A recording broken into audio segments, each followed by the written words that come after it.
Innal hamdalillah nahmaduhu wa nasta'inuhu wa nastaghfiruh wa na'udzu billahi min syururi anfusina wa min sayyiati a'malina. May yahdihillahu fala mudilla lahu wa ma yudlilhu fala hadiya lahu. Asyhadu an la ilaha illallah wa asyhadu anna Muhammadar Rasulullah. Amma ba'd.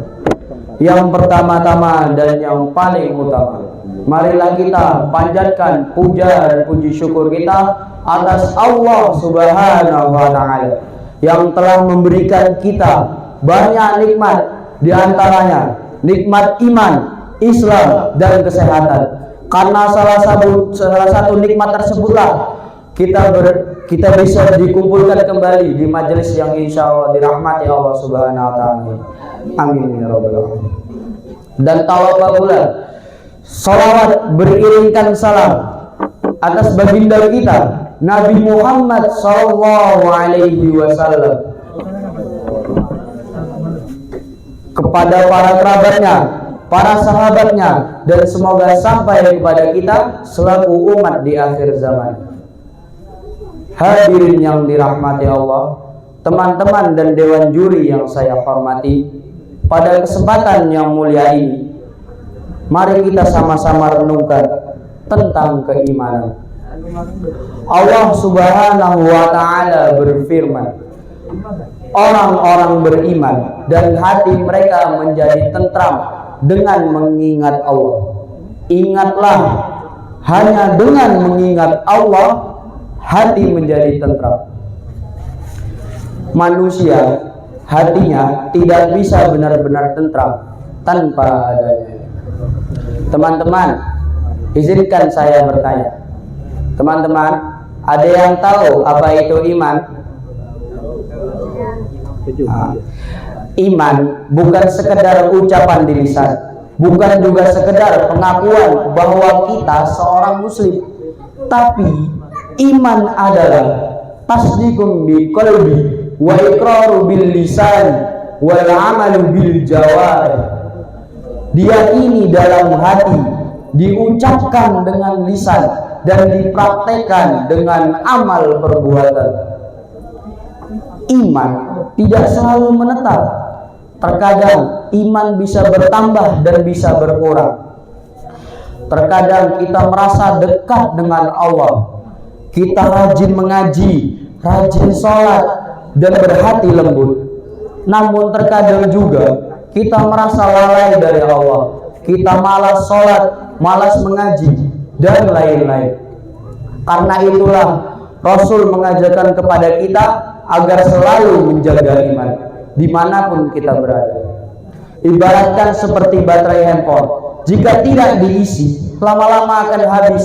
Begitu juga iman. Iman kalau tidak diisi dengan ibadah, lama-lama iman melemah. Allah Subhanahu wa Ta'ala menyebutkan dalam Al-Quran tanda-tanda ciri-ciri orang beriman. Yang pertama, jika disebut nama Allah, hatinya bergetar. Tandanya dia masih memiliki rasa takut kepada Allah. Dan yang kedua, menjaga sholatnya. Sholat adalah bukti iman yang paling nyata. Yang ketiga, bertawakal. Dia memang berusaha, tetapi tetap menyerahkan hasilnya kepada Allah. Hadirin yang dirahmati Allah, mengapa iman penting? Karena nanti di akhirat yang menyelamatkan kita bukan harta, bukan jabatan, dan juga bukan ketenaran, tapi iman yang menyelamatkan kita. Rasul pernah bersabda, barang siapa yang meninggal dalam mengetahui tiada Tuhan selain Allah, maka dia masuk surga. Karena itulah kita diharuskan untuk selalu berdoa kepada Allah agar iman kita dikuatkan. Izinkan saya memberikan beberapa tips cara untuk menjaga iman. Cara yang pertama, dengan membaca Al-Quran. Al-Quran adalah cahaya hati. Semakin sering Al-Quran dibaca, semakin lembut pula hati kita. Yang kedua, menjaga sholat 5 waktu. Sholat itu hubungan langsung dengan Allah. Orang yang sholatnya baik, insya Allah hidupnya ikut baik. Yang ketiga, pergaulan. Teman itu mempengaruhi iman. Jika kita berteman dengan orang-orang yang soleh, kita ikut soleh. Tapi jika kita berteman-teman dengan orang yang lalai, kita ikut lalai. Yang keempat, banyak-banyak berzikir. Lisan yang sering dipakai untuk berzikir dapat mendekatkan diri dengan Allah. Terkadang orang bertanya, jika saya beriman, mengapa saya diuji? Allah Subhanahu wa Ta'ala berfirman,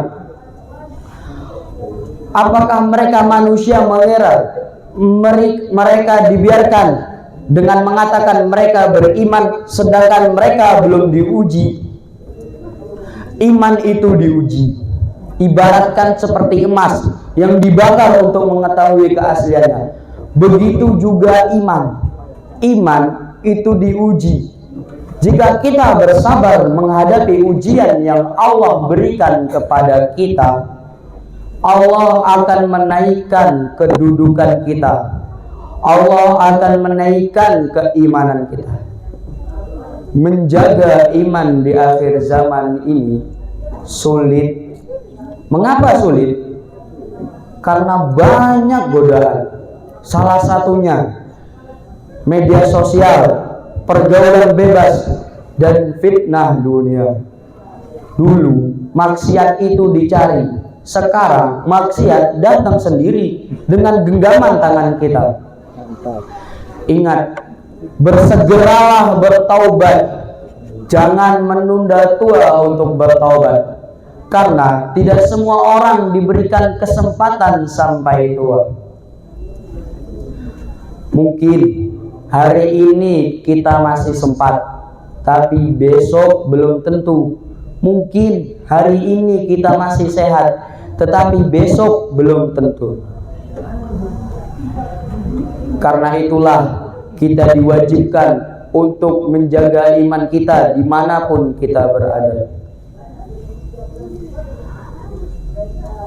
Hadirin yang dirahmati Allah, teman-teman dan dewan juri yang saya hormati, mari kita sama-sama renungkan apa yang telah kita lakukan hari ini untuk menjaga iman kita. Sesungguhnya rumah itu bisa rusak, tubuh itu bisa melemah, dan harta pun bisa hilang. Tetapi jika iman masih ada, kita masih memiliki semuanya. Tapi jika iman sudah tidak ada, walaupun kita memiliki dunia, sama saja kita tidak memiliki apa-apa. Semoga Allah menjadikan kita hamba yang imannya kuat, yang hatinya istiqomah, dan diwafatkan dalam keadaan husnul khotimah. Mungkin hanya inilah yang bisa saya sampaikan. Apabila kurang lebih saya mohon maaf. Benarnya datang dari Allah Subhanahu wa Ta'ala, dan silap salahnya datang dari diri saya pribadi dan syaitan rajim. Wabillahi taufiq wal hidayah wal ridha wal inayah. Wassalamu alaikum warahmatullahi wabarakatuh.